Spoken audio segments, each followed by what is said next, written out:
আসসালামু আলাইকুম ওয়া রাহমাতুল্লাহ।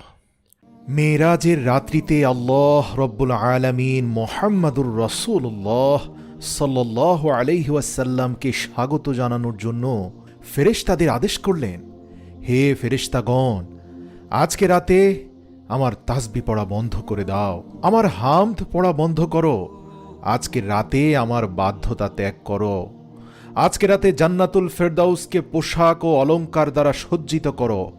হে জিব্রাইল, আমার এই বার্তাটি মিকাইলকে শুনিয়ে দাও, সে যেন রিজিকের চাবিকে নিজের হাত থেকে নামিয়ে দেয়। ইসরাফিলকে বলে দাও, সে কিছু সময়ের জন্য তার কাজকে বিরত রাখে। আজরাইলকে বলে দাও, সে যেন কিছু সময়ের জন্য রূহকে কবজ করা থেকে হাত উঠিয়ে নেয়। জান্নাতের ফেরেশতা রেজওয়ানকে বলে দাও, জান্নাতকে সুসজ্জিত করতে। মালিককে বলে দাও, সে যেন দোজখের দরজায় তালা লাগিয়ে দেয়। উন্মুক্ত রূহ যেগুলো বিচরণ করছে তাদেরকে বলে দাও, রাস্তা থেকে যেন সরে দাঁড়ায়, আর তারা যেন সকলে জান্নাতের মহলের ছাদের উপর দাঁড়িয়ে থাকে। জান্নাতের ছাদের উপর এমনভাবে খাড়া হয়ে যাও যাতে করে এটি বোঝা যায় যে তোমরা রব্বে কারীমের হাবিবের জন্য অপেক্ষা করছো। সুবহানাল্লাহ। মাশরিক থেকে মাগরিব পর্যন্ত যতগুলো কবর আছে তাদের কবর থেকে সাময়িক সময়ের জন্য আযাব তুলে নাও। আজকের রাত শবে মেরাজ আমার মাহবুব হযরত মুহাম্মদ মুস্তাফা সাল্লাল্লাহু আলাইহি ওয়াসাল্লামকে স্বাগত জানানোর জন্য তৈরি হয়ে যাও। আল্লাহু আকবার। রব্বে ইলাহির হুকুমে চোখের পলকে সব কিছু পরিবর্তন হয়ে যায়। রব্বুল আলামিনের হুকুম হলো, হে জিব্রাইল, নিজের সাথে করে ৭০,০০০ ফেরেশতা নিয়ে যাও। আল্লাহ পাকের হুকুম শোনামাত্র জিব্রাইল আলাইহিসসালাম জান্নাতে চলে গেলেন এবং একটি বাহনের ব্যবস্থা করলেন, যেটি আজ পর্যন্ত না কোনো শাহেনশার ভাগ্যে জুটেছে, আর না তো কেউ কোনোদিন চিন্তা করেছে বা কোনো মানব চক্ষু কোনোদিন দেখেছে। কেউ এই বাহনের সম্পর্কে চিন্তাও করতে পারেনি। আর সেই বাহনের নাম ছিল বোরাক। তাফসিরে রুহুলে বর্ণনা রয়েছে, নবী করিম সাল্লাল্লাহু আলাইহি ওয়াসাল্লাম এর আগে বোরাক সম্পর্কে কোনো ধারণা ছিল না, এমনকি তিনি আরোহণও করেননি। মাহে রজবের ২৭ রাত, আকাশ সম্পূর্ণ পরিষ্কার, বাতাসে এক অদ্ভুত পরিবেশ, চারপাশে সুঘ্রাণ। রাত্রি ধীরে ধীরে নিজের ইচ্ছামতো তার গন্তব্যস্থলে অতিক্রম করে চলছে। নক্ষত্ররা নিজের ইচ্ছামতো খুশিতে ঝলমল করছে। সম্পূর্ণ পৃথিবী নিস্তব্ধ, চুপচাপ হয়ে গিয়েছিল। এমন সময় একটি আসমানি দুনিয়ার দরজা খুলে গেল, আর ঠিক সেই সময় হযরত জিব্রাইল আলাইহিসসালাম তার বিশাল নুরানি ফেরেশতা বাহিনী নিয়ে বোরাক সমেত রাসূল সাল্লাল্লাহু আলাইহি ওয়াসাল্লামের সামনে উপস্থিত হলেন। জিব্রাইল উপস্থিত হয়ে কোনো কথা না বলে সোজা দাঁড়িয়ে থাকলেন, কারণ হাবিব আল্লাহ চোখ বন্ধ করে হৃদয়কে প্রশান্তি দিয়ে আরাম করছিলেন। হযরত জিব্রাইল আলাইহিসসালাম হাত বেঁধে দীর্ঘক্ষণ দাঁড়িয়েছিলেন আর ভাবছেন, যদি শব্দ করে তাকে জাগ্রত করি তাহলে হাবিব আল্লাহর সাথে বেয়াদবি হয়ে যাবে। তিনি চিন্তা করছিলেন, রাসূল সাল্লাল্লাহু আলাইহি ওয়াসাল্লামকে তিনি জাগ্রত করবেন কিভাবে। আর ঠিক সেই সময় আরশে মুআল্লামা থেকে হুকুম নাজিল হলো, হে জিব্রাইল, তুমি আমার মাহবুবের কদম মোবারকে চুমু দিয়ে দাও, যাতে করে তোমার মুখের ঠান্ডা স্পর্শে আমার মাহবুবের চোখ খুলে যায়। আল্লাহু আকবার। তারপর জিব্রাইল আলাইহিসসালাম এগিয়ে গেলেন এবং নিজের ঠোঁট রাসূল সাল্লাল্লাহু আলাইহি ওয়াসাল্লামের পা মোবারকে স্পর্শ করলেন। এই দৃশ্য কতই না সুন্দর ছিল। যখন জিব্রাইল আলাইহিসসালাম মুহাম্মদ মুস্তাফা সাল্লাল্লাহু আলাইহি ওয়াসাল্লামের কদমে চুমু দিলেন, হযরত জিব্রাইল আলাইহিসসালামের ঠোঁটের স্পর্শ পেয়ে নবী মুহাম্মদুর রাসূলুল্লাহ সাল্লাল্লাহু আলাইহি ওয়াসাল্লাম জাগ্রত হলেন আর বললেন, হে জিব্রাইল, কি মনে করে এসেছো? তখন জিব্রাইল আলাইহিসসালাম বললেন, ইয়া রাসূলুল্লাহ, ইয়া হাবিব আল্লাহ, আল্লাহ রব্বুল আলামিনের অনেকগুলো হুকুম নিয়ে আজ আপনার কাছে হাজির হয়েছি। ইয়া রাসূলুল্লাহ, আপনি দেখতে পাচ্ছেন আমার পিছনে বিশাল নুরানি ফেরেশতাদের বাহিনী। আল্লাহ রব্বুল আলামিন আপনার সাক্ষাৎ করার জন্য উদ্বিগ্ন হয়ে পড়েছেন। আপনি আপনার তাশরিফ নিয়ে চলুন। এই জমিন থেকে আসমান পর্যন্ত সমস্ত মাখলুকাত অধীর অপেক্ষায় হাত বেঁধে দাঁড়িয়ে আছে। ইয়া হাবিব আল্লাহ, শুধুমাত্র আপনাকে এক নজর দেখার জন্য, স্বাগত জানানোর জন্য তারা অপেক্ষমান। আর এই কথাটি মেরাজে নবুয়াতে বর্ণনা করা আছে। তারপর রাসূল সাল্লাল্লাহু আলাইহি ওয়াসাল্লাম সফরের জন্য প্রস্তুতি নিতে শুরু করলেন। আর এমনই সময় হযরত জিব্রাইল আলাইহিসসালাম রাসূল সাল্লাল্লাহু আলাইহি ওয়াসাল্লামের শরীরকে কুদরতি হাত দিয়ে দুভাগে বিভক্ত করলেন এবং ভেতরটা ধুয়ে পরিষ্কার করে দিলেন। রাসূল সাল্লাল্লাহু আলাইহি সাল্লাম হাদিসে ইরশাদ করেন, আমার কাছে ফেরেশতা আসলো এবং আমার বুক দুই ভাগে বিভক্ত করলো। তারপর আমার হৃদয়কে বের করা হলো এবং আমার কাছে একটি স্বর্ণের পেয়ালা নিয়ে আসা হলো, আর যেটি ঈমান এবং হিকমত দ্বারা পরিপূর্ণ ছিল। তারপর আমার হৃদয়কে সেটি দ্বারা ধৌত করা হলো এবং যার ফলে আমার হৃদয় ঈমান এবং হিকমতে পরিপূর্ণ হয়ে গেল। সুবহানাল্লাহ। এবং তারপর সেটিকে তার নিজস্ব স্থানে আগের ন্যায় বসিয়ে দেওয়া হলো। এটি বুখারী শরীফে এসেছে, কিন্তু মুসলিম শরীফে বলা হয়েছে হযরত জিবরাইল আলাইহিস সালাম আমার সিনাকে চিরে দুই ভাগ করলেন, তারপর আমার হৃদয়কে বের করে সেটিকে জমজমের পানি দ্বারা ধৌত করলেন, পরবর্তীতে সেটিকে আবার তার নিজস্ব স্থানে রেখে বন্ধ করে দিলেন। ফাতাহুল বারিতে উল্লেখ আছে, হযরত ইব্রাহিম আলাইহিস সালাম বলেন, এই হৃদয় সমস্ত রকম জিনিস থেকে পবিত্র। যার দুটো চোখ আছে তারা এটা দেখে থাকে, যার দুটো কান আছে তারা এটা শুনে থাকে। রাসূলের হৃদয়কে বের করে ধুয়ে পরিষ্কার করাতে অনেক শিক্ষা লুকিয়ে আছে, যার মধ্যে একটি হিকমত এই রকম যে এটি করার ফলে কিছু ঐশ্বরিক শক্তি যুক্ত হয়ে যায় এবং যাতে করে রব্বে ইলাহির দিদার করতে কোনো সমস্যা না হয়।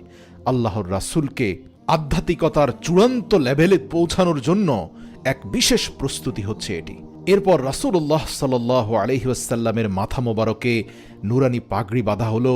আল্লামা কাশবী রাহমাতুল্লাহি আলাইহি বলেন, শবে মেরাজে হুজুরে আকরাম সাল্লাল্লাহু আলাইহি ওয়াসাল্লামের মাথা মোবারকে যে ইমামা শরীফ পড়ানো হয়েছিল, সেই ইমামা বা পাগড়িকে হযরত আদম আলাইহিস সালামের জন্মের থেকেও ৭,০০০ বছর আগে তৈরি করা হয়েছিল। ৪০,০০০ নুরানি ফেরেশতা এর সম্মান এবং দেখভাল করার জন্য চারপাশে দাঁড়িয়ে থাকত। তারপর হযরত জিবরাইল আলাইহিস সালাম রাসূল সাল্লাল্লাহু আলাইহি ওয়াসাল্লামকে নূরের একটি চাদর পরালেন। মেরাজে নবুয়াতে এই কথাটি উল্লেখ আছে যে হুজুরে আকরাম সাল্লাল্লাহু আলাইহি ওয়াসাল্লাম বুরাকের কথা বর্ণনা করতে গিয়ে ইরশাদ করলেন যে তার কাঁধ শুধু মণিমুক্তার মতো জ্বলজ্বল করছিল, তার পায়ে যেন বিদ্যুৎ চমকাচ্ছিল, গর্দান রুবি দ্বারা সাজানো হয়েছিল, আর তার উপর বেহেশতি পশম ছিল, তার কপালে লা ইলাহা ইল্লাল্লাহু মুহাম্মাদুর রাসূলুল্লাহ সাল্লাল্লাহু আলাইহি ওয়াসাল্লাম লেখা ছিল। এমনই করে কিছু সময় পর সেই সময়টি চলে আসলো যখন মুহাম্মদ সাল্লাল্লাহু আলাইহি ওয়াসাল্লাম বুরাকের উপর বসে গেলেন। হযরত জিবরাইল আলাইহিস সালাম শক্ত করে ধরলেন, মিকাইল আলাইহিস সালাম লাগাম ধরলেন, আর হযরত ইসরাফিল আলাইহিস সালাম রাহবার হয়ে রাস্তা প্রদর্শন করলেন। হযরত ইমাম কাশবী রহমতুল্লাহি আলাইহি ইরশাদ করেন যে মেরাজের রাতে ৮০,০০০ নুরানি ফেরেশতা হুজুর সাল্লাল্লাহু আলাইহি ওয়াসাল্লামের ডান দিকে এবং ৮০,০০০ ফেরেশতা বাঁ দিকে ছিল। আর এই সমস্ত ফেরেশতাদের দুরুদ ও সালাম দ্বারা সমস্ত আকাশ মুখরিত হয়ে উঠল। আর এই উচ্চ ধ্বনি দুরুদ এবং সালামের মধ্য দিয়ে হুজুরে আকরাম সাল্লাল্লাহু আলাইহি ওয়াসাল্লাম মেরাজের সফর শুরু করলেন। এই ঘটনাকে কোরআনুল কারিমে আল্লাহ রাব্বুল আলামিন কিছুটা এমনভাবে উল্লেখ করেছেন যে তিনি পবিত্র আল্লাহ, যিনি তার প্রিয় বান্দা আর হাবিবকে রাত্রি ভ্রমণ করিয়েছেন মসজিদুল হারাম থেকে মসজিদুল আকসা পর্যন্ত, যার আশপাশ আমি বরকতময় করেছি যাতে আমি তাকে আমার নিদর্শনসমূহ দেখাতে পারি। নিশ্চয়ই তিনি সর্বশ্রোতা সর্বদ্রষ্টা। সূরা বনী ইসরাঈল আয়াত নম্বর ১। সুবহানাল্লাহ। আল্লাহ রাসূল সাল্লাল্লাহু আলাইহি ওয়াসাল্লাম খুবই শান ও শওকতে মসজিদে আকসার দিকে রওনা হলেন। এ সময়টি কেমন সময় ছিল, যখন সব দিক থেকে শুধু আলো আর আলো বইছিল।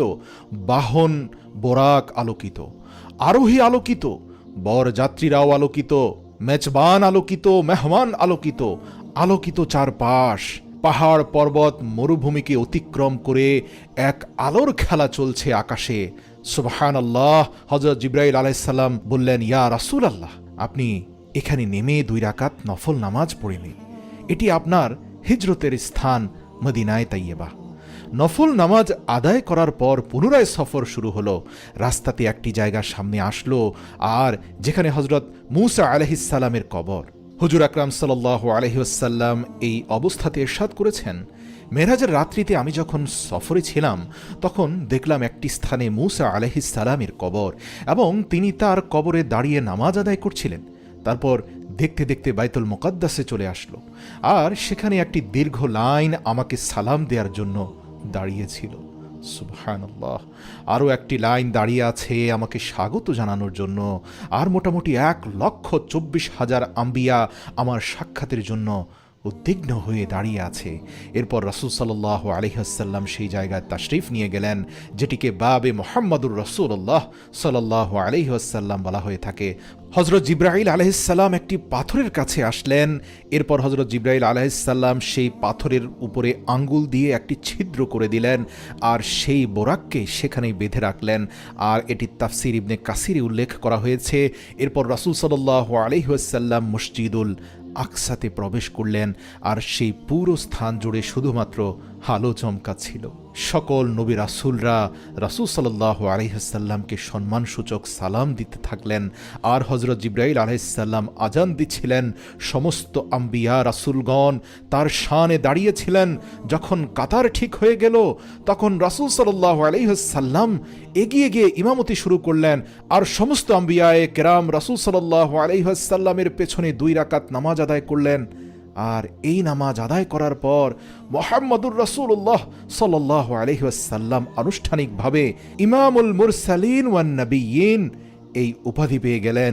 এ সময় মালাইকা এবং আম্বিয়াগণ সকলে দাঁড়িয়েছিলেন, কেননা বাইতুল মুকাদ্দাসে এমন দৃশ্য তারা আর কখনো দেখেনি। আর সেখান থেকে উঠতে শুরু করল মহত্ব আর উচ্চতার পতাকা। তারপর আরও একবার দুরুদ সালামে প্রতিধ্বনি হয়ে আকাশ কেঁপে উঠল, নূরে নূরান্বিত চারপাশ। ঠিক এই সময় রাসূল সাল্লাল্লাহু আলাইহি ওয়াসাল্লাম নিজের ভাষায় বলেন, আমি যে বাহনে ছিলাম তার নাম বোরাক। এই বোরাকের গতি সম্পর্কে শুধু এতটুকুই বলবো, চোখের পলকের শেষ বিন্দুতে এই বোরাকের প্রথম পা ছিল। আল্লাহু আকবার। তারপর সঙ্গে সঙ্গে প্রথম আসমান চলে আসলো। হযরত জিবরাইল আলাইহিস সালাম দরজা খটখট করলেন। প্রথম দরজার দারোয়ান জিজ্ঞেস করলেন, কে? ওপার থেকে জিবরাইল জবাব দিলেন, আমি জিবরাইল। তখন দারোয়ান জিজ্ঞেস করলেন, কিন্তু তোমার সঙ্গে কে? হযরত জিবরাইল আলাইহিস সালাম বললেন, মুহাম্মদ মুস্তাফা সাল্লাল্লাহু আলাইহি ওয়াসাল্লাম। তখন দারোয়ান বললেন, মারহাবা। এরপর দরজা খোলা হলো এবং আসমান হুজুর সাল্লাল্লাহু আলাইহি ওয়াসাল্লামকে স্বাগত জানালো। দ্বিতীয় আসমানে হযরত ঈসা আলাইহিস সালাম এবং হযরত ইয়াহইয়া আলাইহিস সালামের সাথে হুজুর সাল্লাল্লাহু আলাইহি ওয়াসাল্লামের সাক্ষাৎ হলো। তৃতীয় আসমানে হযরত ইউসুফ আলাইহিস সালাম স্বাগত জানালেন। চতুর্থ আসমানে হযরত ইদ্রিস আলাইহিস সালাম, পঞ্চম আসমানে হযরত হারুন আলাইহিস সালাম, ষষ্ঠ আসমানে হযরত মূসা আলাইহিস সালাম এবং সপ্তম আসমানে আল্লাহর বন্ধু এবং মুসলিম জাতির পিতা ইব্রাহিম খলিলুল্লাহ এর সাথে দেখা হলো এবং তিনি মুহাম্মদ সাল্লাল্লাহু আলাইহি ওয়াসাল্লামকে স্বাগত জানালেন। সুবহানাল্লাহ, আল্লাহু আকবার।